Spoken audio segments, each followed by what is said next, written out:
Pourquoi la Grande Muraille a-t-elle été si peu protégée? Mais d'abord, il faut comprendre, c'est un bâtiment qui a une utilité, une fonction militaire. C'était la protection du territoire chinois, la protection de l'Empire. Et donc, à partir du moment où il n'y avait plus de nécessité de protéger, il n'y avait plus de raison de maintenir la Grande Muraille.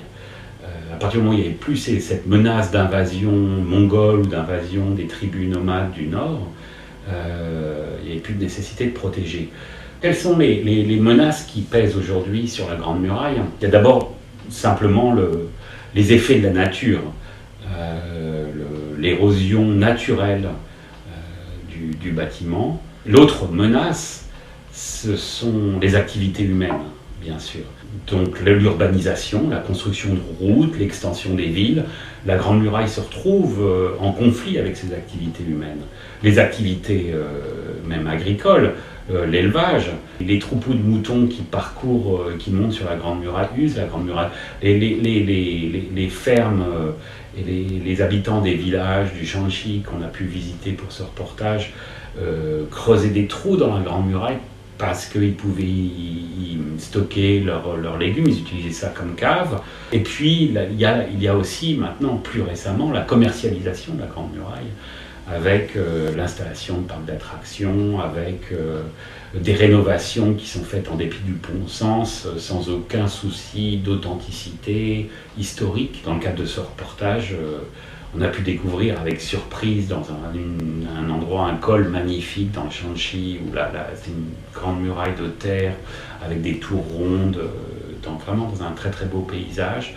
Et au pied de cette grande muraille, ils avaient créé un Luna Park avec des épis de maïs géants pour faire les selfies, avec des moulins hollandais, avec des projections vidéo sur la Grande Muraille, dénaturant totalement le site.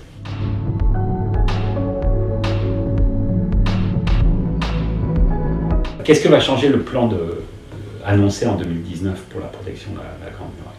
D'abord, il y a la réalisation que les parties les plus anciennes de la Grande Muraille, qui datent des dynasties Qin, enfin quelques siècles avant Jésus-Christ, sont quasiment disparues. Donc il y a une urgence à préserver ces portions de la Grande Muraille qu'on trouve particulièrement à l'ouest du pays.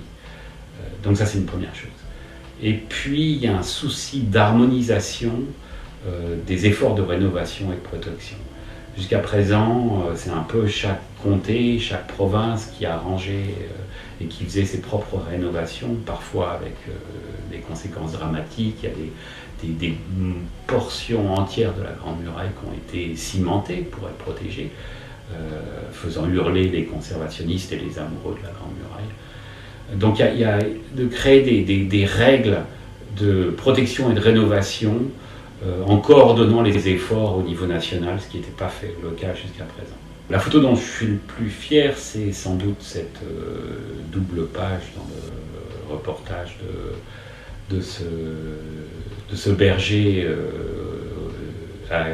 assis sur la Grande Muraille avec les moutons, les agneaux qui courent devant.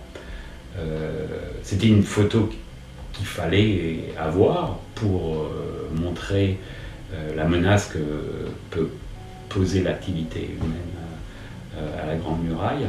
Pour préparer ce reportage, j'ai beaucoup utilisé Google Earth pour essayer de trouver les endroits les plus photogéniques possibles, en essayant d'étudier le terrain et chercher aussi également pour cette photo des lieux où il y avait une ferme qui était à proximité de la Grande Muraille. Et donc j'ai repéré sur ces images satellites une ferme qui était accolée à la Grande Muraille, en me disant qu'il allait sans doute avoir de l'élevage là, et sans doute que cette photo serait possible.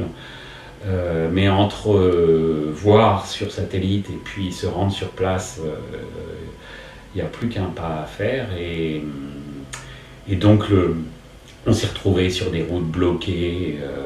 J'avais l'intention d'y être pour le coucher du soleil. Et au fur et à mesure qu'on s'approchait, je voyais le soleil décliner, et entre les déviations, pour au final se retrouver à plus d'1 kilomètre du lieu.